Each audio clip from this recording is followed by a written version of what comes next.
Hello students, हम पढ़ेंगे सारणिक। हमने सारणिक की बेसिक नॉलेज कर ली थी। ठीक है, तो मैंने आपको क्या बताया था कि सारणिक क्या होती है, एक वर्ग आवृत्ति होती है। आवृत्ति तो हमारी किसी भी क्रम में हो सकती थी, पर जो सारणिक है वो हमेशा क्या होती है, वर्ग आवृत्ति में ही होती है। मतलब कि इसकी पंक्ति तथा स्तंभों की संख्या क्या होती है, हमेशा बराबर रहती है। ठीक है, तो उसे हम वर्ग आवृत्ति कहते हैं। तो हमारी सारणिक हमेशा क्या होगी, वर्ग आवृत्ति में होगी। ठीक है, तो मैंने कल आपको द्वितीय कोटि का और तृतीय कोटि की जो सारणिक है उसको अपन कैसे हल करते हैं, कैसे उसको प्रसार करते हैं, वो तरीका आपको बताया था। ठीक है, अब आज हम पढ़ेंगे सारणिक के उप सारणिक तथा सैकंड, कि किसी सारणिक का उप सारणिक क्या होती है तथा किसी सारणिक का सैकंड क्या होता है। तो सबसे पहले हम देख लेते हैं कि सारणिक का उप सारणिक क्या होता है।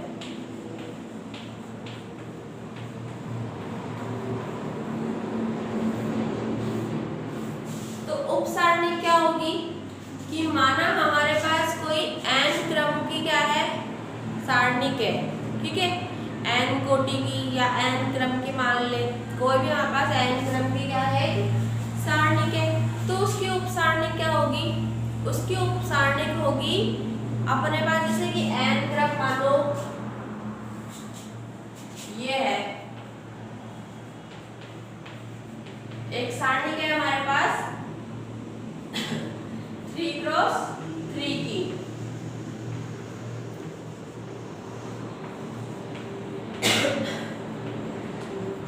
ये हमारे पास एक क्या हो गई,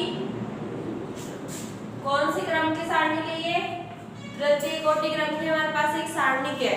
तो इसकी उप सारणिक क्या होगी, n-1 क्रम की होगी। n-1 क्रम की मतलब कि 3 क्रम की तो ये है, तो 3 में से 1 माइनस किया तो 2, यानी कि द्वितीय कोटि क्रम की हमें इसकी क्या मिलेगी, उप सारणिक। तो उप सारणिक हमेशा क्या होती है, जो हमारी सारणिक दी हुई है, जो भी हमारे पास जिस भी क्रम में, जैसे n क्रम की अगर हमारे पास सारणिक दी हुई है तो n-1 क्रम की हमारे पास क्या होगी, उप सारणिक मिलेगी हमें। तो देखो 3x3 की है तो 2x2 की हमें क्या मिलेगी, उप सारणिक मिलेगी। अब उप सारणिक ज्ञात कैसे करते हैं, तो हम क्या लेंगे, हमारे पास जो भी सारणिक है तो इसकी कोई सी भी एक पंक्ति ले लो, एक पंक्ति और एक स्तंभ। ठीक है, कोई भी हम एक अवयव ले रहे हैं तो उसके संगत कोई भी पंक्ति और उसका स्तंभ, उसको छोड़कर जो हमारे पास बाकी के अवयव बच गए वो क्या होंगे, हमारे उप सारणिक। तो अब जैसे देखो इसमें हमारे पास कितने अवयव है, टोटल हमारे पास इसके अंदर है 9 अवयव है। ठीक है, तो 9 अवयवों के संगत हमें 9 ही उप सारणिक मिलेगी। ठीक है, सबसे पहले हम देखें कि हम A11 अवयव है ना हमारा, ये वाला A11, इसके संगत अगर हम उप सारणिक लेते हैं तो क्या होगा, देखो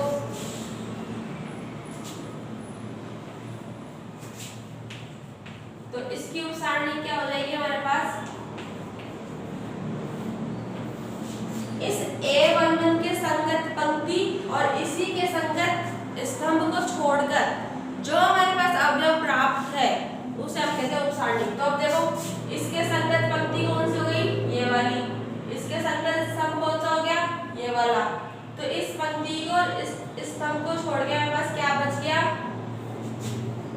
A22, A23, A32 और A33।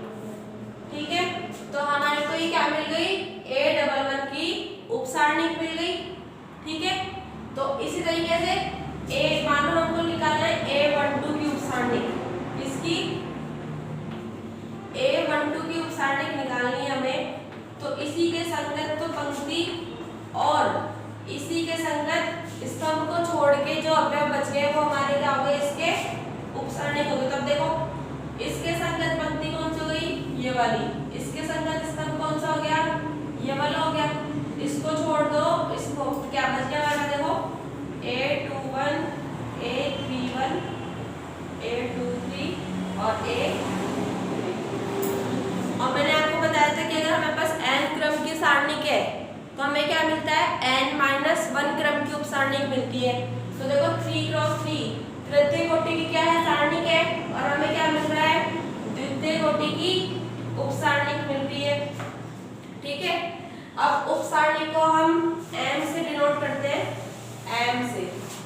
तो अपने 1 1 के अब 1 1 अवयव लिया है a11, तो हमारे पास की उपसारणिक भी क्या हो गई है, m11।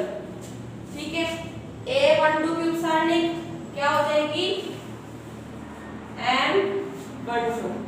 तो हमारे पास इसका मतलब क्या हुआ कि अगर हमारे पास कोई सारणिक है, ठीक है, a जिसका अवयव क्या है हमारे पास aij है, ये क्या है हमारी सारणिक है aij, इसके अंदर अवयव है aij, तो इसके संगत जो हमारे पास इसकी उपसारणिक होगी वो क्या होगी,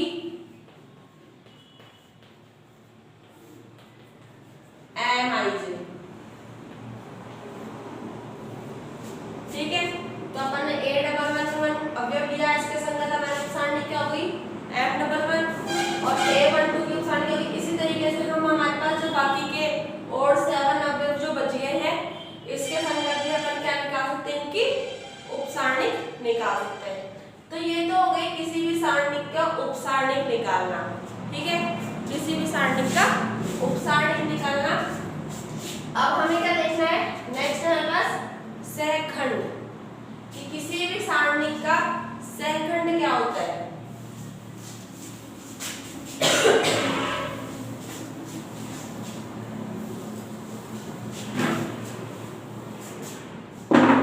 तो देखो हम यही सारणिक ले लेते हैं, ये हमारे पास एक सारणिक है, इसका हमारे पास सहखंड क्या होता है। ठीक है, तो सहखंड क्या होगा, हमने अभी भी उपसारणिक निकाली। ठीक है, तो हमने ये ले लेते हैं a11 की, अब से a11 की उपसारणिक अपन ने क्या निकाली थी,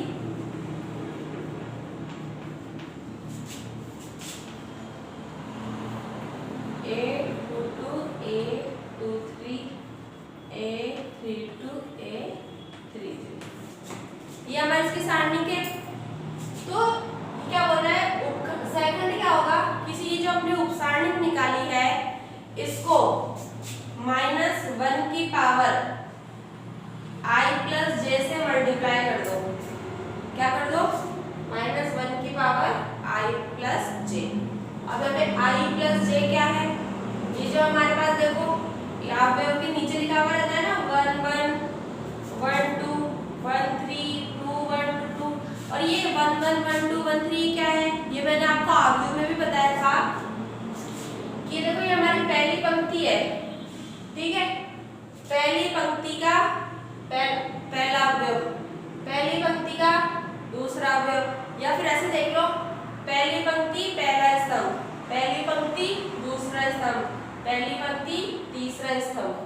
तो ये पहला वाला तो है जो पंक्ति की संख्या दर्शाता है हमारे पास की कौन सी पंक्ति है, और ये जो दूसरा वाला नंबर है वो स्तंभों की संख्या दर्शाता है।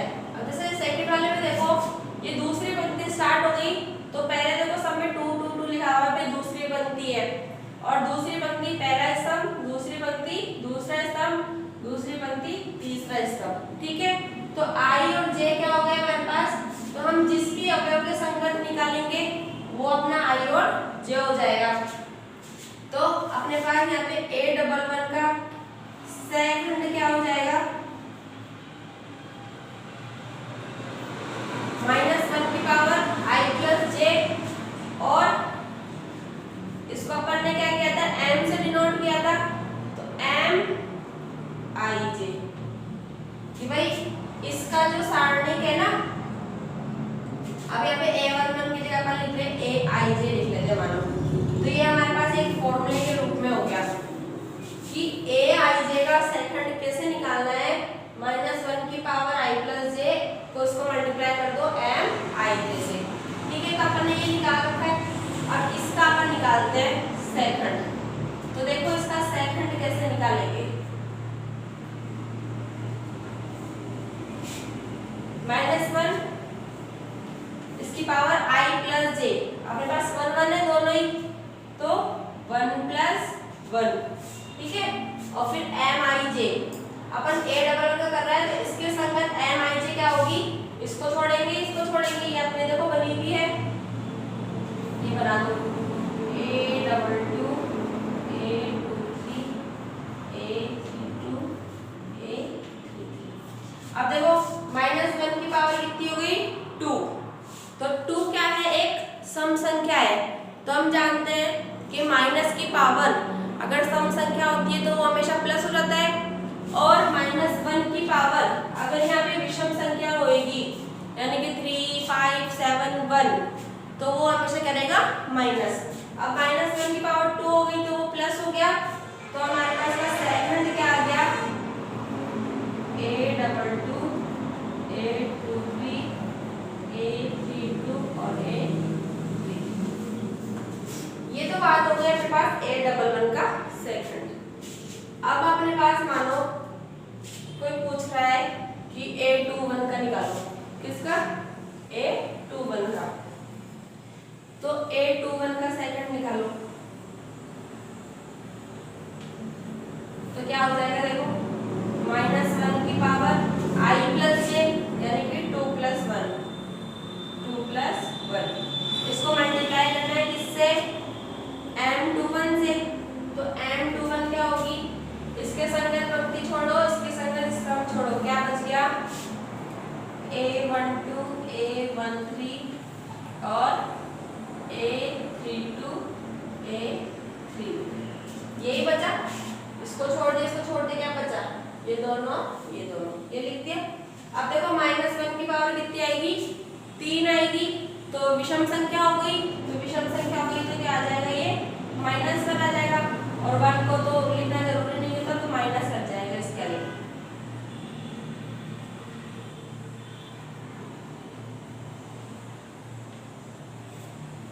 ठीक है, तो इस तरीके से हम निकालेंगे इसका सेकंड। तो आज हमने क्या सीखा है, सारणिक की उपसारणिक निकालना तथा सारणिक का सेकंड बनाना। तो हमारी जो एक्सरसाइज 4.1 है उसके अंदर जो भी हमारे क्वेश्चन है उससे रिलेटेड हम सारे पॉइंट्स हम पढ़ चुके हैं, ठीक है। अब इसमें हमारे पास कुछ पॉइंट्स ऐसे हैं जिसमें हमें ध्यान देना बहुत जरूरी है, ठीक है। तो कौन कौन से हैं, देखो एक तो ये कि अपने आव्यूह और जो सारणिक है वो क्या है, दोनों सेम दिखती है दिखने में, पर हमेशा इनमें क्या अंतर होता है कि सारणिक जो होगी वो हमेशा क्या होगी, वर्ग आव्यूह होगी, ठीक है। उसका क्रम हमेशा क्या होगा, पंक्ति और स्तंभों की संख्या हमेशा क्या होगी, बराबर होगी, ठीक है। अब एक चीज और कि हमें सारणिक का मान जल्दी से जल्दी प्राप्त हो, यानी कि हम इसको जल्दी से जल्दी हल कर सकें, इसके लिए हमें क्या करना चाहिए, इसके लिए हमें हमेशा उस पंक्ति या उस स्तंभ को चुनना चाहिए जिसमें सबसे ज्यादा क्या हो, 0 हो, क्योंकि अपन उस पंक्ति या स्तंभ के अनुसार अगर अपन उस सारणिक को सॉल्व करेंगे तो क्या होगा, 0 वाले होंगे तो वो जल्दी से क्या हो जाएंगे, 0 हो जाएंगे, तो उसको तो अपन को सॉल्व करना नहीं पड़ेगा, और जो अपने पास अशून्य संख्या जो भी बचेगी सिर्फ उसी को सॉल्व करना पड़ेगा, ठीक है। तो ये हो गई एक पॉइंट। तो अब एक पॉइंट और क्या कि अब कोई सारणिक है तो अपन को ये जरूरी नहीं है कि अपन क्या करेंगे, हम कोई भी पंक्ति लेंगे या कोई भी स्तंभ लेंगे, तो किसी भी पंक्ति या किसी भी स्तंभ को लेंगे तो हमेशा आंसर तो हमारे पास वही आएगा, तो इससे कोई फर्क नहीं पड़ेगा कि अब किस पंक्ति के अनुसार करें या किस स्तंभ के अनुसार करें। तो हमारे पास अगर क्वेश्चन में दिया हुआ है कि भाई इस पंक्ति के अनुसार करो, तब तो हमें उस पंक्ति के अनुसार करना है, और हमारे पास दिया हुआ नहीं है तो जो भी हमें नंबर छोटे लग रहे हैं, ठीक है, और जो जैसा कि मैंने आपको पहले बताया कि अगर 0 हो तो सबसे पहले हम उसी पंक्ति को या उसी स्तंभ को चुनेंगे जिसमें 0 हो, ठीक है। अब हम इसके कुछ क्वेश्चन, अब हम हमारी एक्सरसाइज के ये देखो 2 क्वेश्चन मैंने लिखे हैं, इनको सॉल्व करेंगे। तो फर्स्ट क्वेश्चन हमारे पास क्या है कि सारणिक, आपके पास सारणिक का मान दिया हुआ है 4, तो इसमें आपको k का मान ज्ञात करना है, ठीक है। तो कुछ ही प्रॉब्लम नहीं है अपन को, देखो कितना इजी हो जाएगा अपने पास। हमारे पास क्या है k824 = 4। अब आपको पता है इस सारणी को कैसे सॉल्व करते हैं, क्रॉस मल्टीप्लाई करते हैं, तो हमेशा लेकिन पहली पंक्ति जो पहला पंक्ति का पहला स्तंभ वाला अपन को अवयव लेना है, तो k को करेंगे 4 से, तो आ गया 4k - 2 को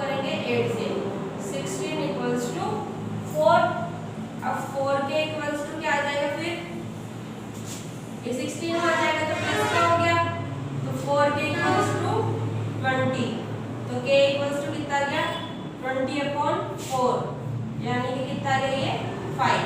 तो हमारे पास k की वैल्यू कितनी आ गई 5। इसी तरीके से देखो हमारा सेकंड क्वेश्चन है x y 2 4 इक्वल्स टू 0 हो तो x रेशो y ज्ञात कीजिए। तो देखो ये भी वैसे ही होगा,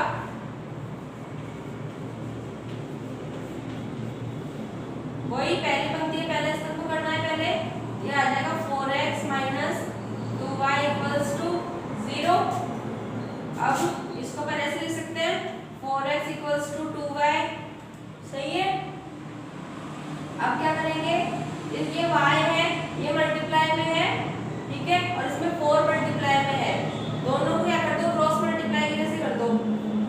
तो देखो क्या होगा x अपॉन y आ जाएगा इधर नीचे, यहाँ पे 2 ऑलरेडी है, ये 4 आ जाएगा इसके नीचे, ठीक है। तो देखो क्या हो गया 2 1 2 2 4, तो x अपॉन y कितना आ गया 1/2, यानी कि x रेशो y कितना आ गया 1/2। अब देखो इस इक्वेशन को आप इस तरीके से भी कर सकते हो 4x minus 2y equals to 0 है, तो इन दोनों में से क्या कॉमन आ रहा है 2 कॉमन आ रहा है, तो 2 कॉमन ले लो, तो यहाँ पे बच जाएगा 2x minus y equals to 0। फिर ये 2 तो वहाँ पे चला गया 0 में, क्या बच गया 2x minus y equals to 0। फिर 2x इक्वल्स टू कितना आ गया y, तो यहाँ पे देखो 2 इक्वल्स टू सॉरी x यहाँ पे रखो, x इक्वल्स टू कितना हो गया y अपॉन 2, और इस y को इधर ले आएंगे अगर अपन, तो x upon y equals to 1/2। तो ऐसे भी 1/2 याद है, ऐसे 1, तो जो भी तरीका आपको जैसे भी मेथड अच्छा लगे उस तरीके से कर लो, है दोनों एक ही चीज, ठीक है। तो जो अच्छा लगे उसके हिसाब से ले लो। तो ये 2 क्वेश्चन हमने किए हैं, अब इससे रिलेटेड क्वेश्चंस मैं आपको देती हूँ, उन्हें आप सॉल्व, ये आपके क्वेश्चंस हैं, इन्हें आपको सॉल्व करना है और मुझे चेक करवाना है। फर्स्ट क्वेश्चन में देखो आपको 2 सारणिक दी गई है तथा आपसे x तथा y के मान पूछे हैं, तो ठीक है दोनों सारणिक से आपसे क्या होगा 2 समीकरण बन जाएंगे और उन दोनों समीकरणों को आपको सॉल्व करके x तथा y के मान ज्ञात करने हैं। सेकंड देखो क्या बोल रहा है कि निम्न सारणिकों में प्रथम स्तंभ के अवयवों की उप सारणिक तथा सहखंड लिखकर उनका मान भी ज्ञात कीजिए, ठीक है। तो इसके सारणिक अभी मैं बताती हूँ आपको। थर्ड है सिद्ध कीजिए 1 ये आपके पास सारणिक है और आपको ये सिद्ध करना है कि इसको सॉल्व करेंगे तो हमारे पास ये आएगा, ठीक है। अब देखो सेकंड में आपको मैं सारणिक बता रही हूँ, उसमें आपको क्या करना है प्रथम स्तंभ के अवयवों की क्या करना उप सारणिक तथा सहखंड लिखकर उसका मान ज्ञात करना है। तो देखो अपने पास इस सेकंड की है सारणिक,